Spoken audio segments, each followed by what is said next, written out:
Student, आज मैं आपके लिए लाया हूं भौतिक विज्ञान के यूपीएमएस में आए हुए अब तक के जो प्रश्न हैं वो व्याख्या के साथ हल किए जाएंगे। ये है पार्ट 2। पार्ट 1 आया है जिसमें हमने 1 से लेके 58 तक क्वेश्चन आपको करवाए थे, और इसमें 58 से आगे जो भी क्वेश्चन हैं आपको करवाए जाएंगे, जो भी व्याख्या के साथ, जो आपको जल्दी से जल्दी अच्छी तरीके से याद हो सके।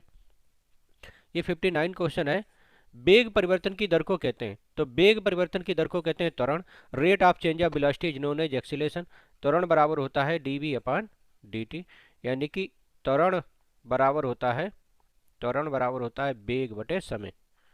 वेग बटे समय। तो वेग परिवर्तन की दर को क्या कहते हैं? त्वरण कहते हैं।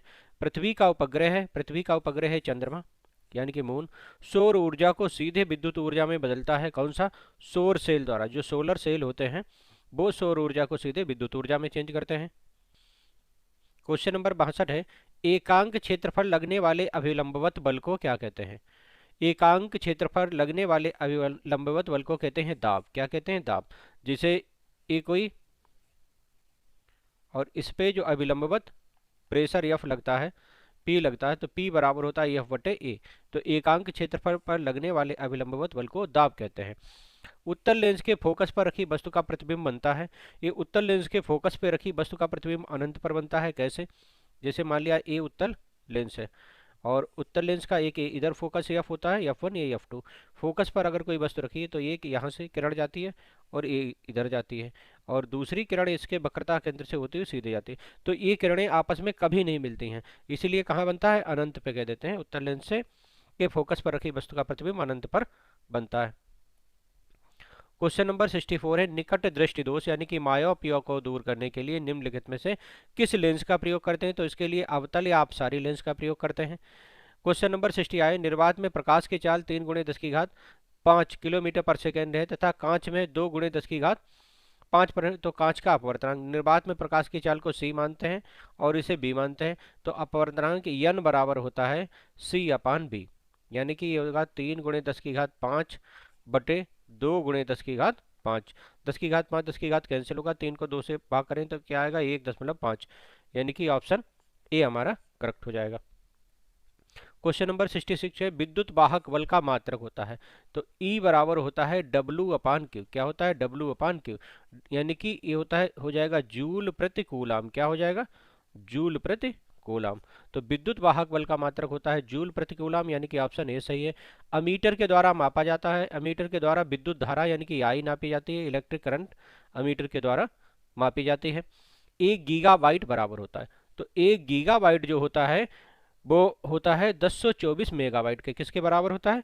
1024 मेगाबाइट के। इसकी जो सारी चीज़ें हैं, एक बाइट बराबर होता है, एक बाइट बराबर होता है 8 बिट, और एक किलो बाइट बराबर होता है, किलो बाइट बराबर होता है 1024 बाइट। फिर इसके बाद आता है एक मेगाबाइट। मेगाबाइट बराबर होता है 1024 किलोबाइट। फिर एक गीगाबाइट होता है 1024 मेगाबाइट, तो यही आया था। फिर होता है एक टेराबाइट, ये होता है 1024 गीगाबाइट। क्या होता है? 1024 गीगाबाइट, यानी कि 1 गीगाबाइट किसके बराबर होगा? 1024 मेगाबाइट, यानी कि ऑप्शन 2 हमारा करेक्ट हो जाएगा। बहते हुए पानी में ऊर्जा होती है। ऊष्मीय ऊर्जा होती है? नहीं। ध्वनि ऊर्जा होती है? नहीं। रासायनिक ऊर्जा नहीं होती है। यांत्रिक ऊर्जा होती है क्योंकि बहते हुए पानी से जब टरबाइन चलाई जाती है तो वो यांत्रिक ऊर्जा को विद्युत ऊर्जा में बदलती है, तो इसलिए बहते हुए पानी में क्या होती है? यांत्रिक ऊर्जा। अब NMMS 2017 में जो प्रश्न आए थे, जैसे प्रकाश वर्ष मात्रक किसका है? दूरी का। प्रकाश वर्ष, पारसेक, ये सारे दूरी के मात्रक हैं। प्रकाश वर्ष दूरी का मात्रक है। क्वेश्चन नंबर 71 है, निम्नलिखित में से सदिश राशि कौन सी है? मतलब जिसमें परिणाम और दिशा दोनों हो, तो वो क्या है? सदिश राशि। तो इसमें से संवेग है, जिसमें वेग लगा हो तो वो हमेशा सदिश होती है। क्या होती है? सदिश। तो संवेग में वेग लगा है, सदिश है। ऊर्जा अदिश राशि है, कार्य अदिश राशि है, दूरी भी अदिश है, और संवेग क्या है? सदिश राशि। 72 नंबर क्वेश्चन है, किस ताप पर जल का घनत्व अधिकतम होता है? तो जल का अधिकतम घनत्व होता है 4 डिग्री सी पर। कितने पे? 4 डिग्री सी पर। ये क्वेश्चन बहुत आता है। 0 डिग्री सी का जल को 10 डिग्री सी के जल तक गर्म किया जाए तो इसका आयतन बढ़ता है, घटता है कि घटता बढ़ता है? तो जब 0 से 4 डिग्री तक होता है तब इसका आयतन बढ़ेगा, आयतन बढ़ेगा, और जब 4 से 10 तक जाएगा तब इसका आयतन घटेगा। तो इसका आंसर होगा, जब 0 से 4 डिग्री सी तक जल गर्म किया जाता है तब 4 डिग्री सी पर अधिकतम हो जाता है, फिर 4 डिग्री सी के बाद इसका जो है घनत्व घटने लगता है। क्वेश्चन नंबर 73 है, निम्नलिखित में से किसमें गतिज ऊर्जा नहीं है? दागी हुई गोली में गतिज ऊर्जा होती है, बहते हुए जल में गतिज ऊर्जा होती है, हथौड़े से चोट करने में भी गतिज ऊर्जा, लेकिन तना हुआ धनुष में गतिज ऊर्जा नहीं है। इसमें होती है स्थितिज ऊर्जा। क्या होती है? स्थितिज ऊर्जा, ना कि गति, क्योंकि वो स्थित होता है। 74 नंबर क्वेश्चन है, यदि गति करते हुए पिंड का वेग दुगना कर दिया जाए तो गतिज ऊर्जा कितनी हो जाएगी? गतिज ऊर्जा काइनेटिक एनर्जी बराबर होता है हाफ एम बी स्क्वायर। अब b की जगह अगर हम b1 की जगह अगर 2b रख दें तो गतिज ऊर्जा कितनी हो जाएगी? एम 2b स्क्वायर हो जाएगा। तो ये हो जाएगा 2 का वर्ग 4, ये हाफ एम बी स्क्वायर। तो ये कितनी हो जाएगी? 4 गुनी हो जाएगी। कितनी हो जाएगी? 4 गुनी, यानी कि ऑप्शन 2 हमारा करेक्ट हो जाएगा। ध्वनि का अधिकतम वेग किसमें होता है? तो ध्वनि का अधिकतम वेग सबसे अधिक वेग होता है ठोस में, फिर कितने में होता है? द्रव में, फिर किसमें होता है? गैस में, और फिर उसके बाद निर्वात आता है। तो यहाँ ठोस क्या है? स्टील, इसलिए ध्वनि का अधिकतम वेग किसमें होगा? स्टील में। 76 नंबर क्वेश्चन है, एक चालक तार में 10 कूलाम का विद्युत आवेश 2 सेकंड तक प्रवाहित होता है, तो चालक में प्रवाहित धारा देखिए होती है I बराबर क्यू अपान टी। क्या होती है? क्यू अपान टी। क्यू है 10 कूलाम, ए क्यू है, और टी है 2 सेकंड, तो ये हो जाएगा 10/2, यानी कि कितना? 5 एम्पियर। कितनी हो जाएगी? 5 एम्पियर, यानी कि ऑप्शन ए हमारा करेक्ट हो जाएगा। उत्तल लेंस की फोकस दूरी पर स्थित वस्तु का प्रतिबिंब बनता है। ये फिर से आ गया, उत्तल लेंस पे स्थित फोकस दूरी का प्रतिबिंब अनंत पर बनता है। इस प्रकार एक उत्तल लेंस होता है। यहाँ फोकस F1 होता है, यहाँ F2। अगर यहाँ पे किसी वस्तु को हम रख दें तो एक किरण जाती है, वो द्वितीय फोकस से होती हुई जाएगी, दूसरी किरण जो होती है वो वक्रता से केंद्र से और होती हुई जाएगी, और ये किरणें आपस में कभी नहीं मिलती हैं। कहाँ पे मिलती हैं? अनंत पे। इसीलिए उत्तल लेंस के फोकस पर स्थित वस्तु का प्रतिबिंब अनंत पर बनता है। 78 नंबर है, किस घटना के कारण पानी के बर्तन में डूबी टेढ़ी छड़ टेढ़ी दिखाई देती है? देखिए, पानी में क्या होता है कि पानी में जब भी, जैसे ये पानी है तो इसमें कोई छड़ है वो टेढ़ी दिखाई देती है, क्योंकि वायु से पानी में किरण जाती है, यानी कि सघन विरल माध्यम से, वायु होती है विरल माध्यम से सघन माध्यम में जाती है। तो क्या होता है, जब प्रकाश की किरण विरल माध्यम से सघन माध्यम में जाती है तो अविलंब की ओर झुक जाती है। जब अविलंब की ओर झुकती है, यानी कि ये किसके कारण होता है? इसके इन दोनों के अपवर्तनांक अलग अलग होने के कारण होता है। तो ये घटना कहलाती है प्रकाश का अपवर्तन। क्या कहलाती है? प्रकाश का अपवर्तन। यक्ष किरणों के आविष्कारक कौन थे? ये थे विलियम रोएंटजन। ऑप्शन 3 हमारा सही है। क्वेश्चन नंबर 80 है, शुष्क सेल की ऊर्जा होती है, तो शुष्क सेल में जो भी ऊर्जा होती है वो होती है रासायनिक ऊर्जा। कौन सी? यांत्रिक ऊर्जा नहीं होती है, विद्युत ऊर्जा नहीं होती है, गतिज विद्युत चुंबकीय ऊर्जा भी नहीं होती है, ये होती है रासायनिक। इंटरनेट एक्सप्लोरर है, एक ब्राउजर है, एक वेब ब्राउजर है इंटरनेट एक्सप्लोरर। अब 2018 में आए हुए प्रश्न है, 1 किलोवाट घंटा मात्रक होता है ऊर्जा का। किसका? किलोवाट घंटा जो मात्रक है वो ऊर्जा का है। किलोवाट घंटा ऊर्जा का मात्रक होता है। निम्नलिखित में से अदिश राशि है जिसमें वेग ना जुड़ा हो। अब संवेग सदिश राशि है, अदिश नहीं है। आवेग सदिश राशि, त्वरण इसमें भी दिशा होती है, ये सदिश राशि, और कार्य क्या है? अदिश राशि, इसलिए ऑप्शन 4 हमारा सही हो जाएगा। क्वेश्चन नंबर 84 है, चुंबकीय फ्लक्स का मात्रक होता है वेबर। क्या होता है? वेबर। 85 है, निम्नलिखित में से किस माध्यम में प्रकाश की चाल न्यूनतम होती है? तो अभी बता चुके हैं कि ठोस में सबसे ज़्यादा होती है, उससे ज़्यादा होती है, उससे कम द्रव में, फिर उसके बाद गैस में। तो यहाँ सबसे न्यूनतम चाल जो पूछा है, तो देखिए कांच ठोस हो गया, केरोसिन द्रव हो गया, वायु क्या है? गैस होगी, इसलिए इन सब में न्यूनतम चाल वायु में होगी, यानी कि ऑप्शन 2 हमारा करेक्ट हो जाएगा। क्वेश्चन नंबर 86 है, पराश्रव्य तरंगों की आवृत्ति होती है। पराश्रव्य तरंगों की आवृत्ति होती है 20,000 हर्ट्ज से अधिक। कितनी होती है? 20,000 से हर्ट्ज से अधिक।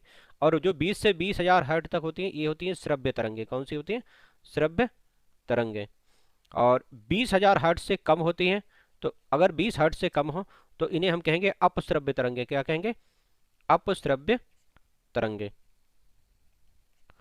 87 है, समान द्रव्यमान की दो वस्तुओं के वेगों में अनुपात है तो उनके संवेगों में अनुपात क्या होगा? देखिए संवेग p बराबर होता है EMB, यानी कि p समानुपाती है b। तो अगर जिसका वेग 2 है, वेग a है, तो इनमें p1 संवेगों में भी अनुपात होगा 2:1, यानी कि इसका ऑप्शन ए सही हो जाएगा। क्योंकि यहाँ स्क्वायर होता है चेंज होता है या व्युत्क्रमानुपाती चेंज होता है, जब समानुपाती है और सेम है तो वही वेग अनुपात रहेगा। क्वेश्चन नंबर 88 है, जब कोई प्रकाश की किरण एक पारदर्शी माध्यम से दूसरे पारदर्शी माध्यम में प्रवेश करती है तो निम्नलिखित में से कौन सी भौतिक राशि अपरिवर्तित रहती है? जब कोई प्रकाश की किरण एक माध्यम से दूसरे माध्यम में प्रवेश करती है तो प्रकाश की चाल परिवर्तित होती है।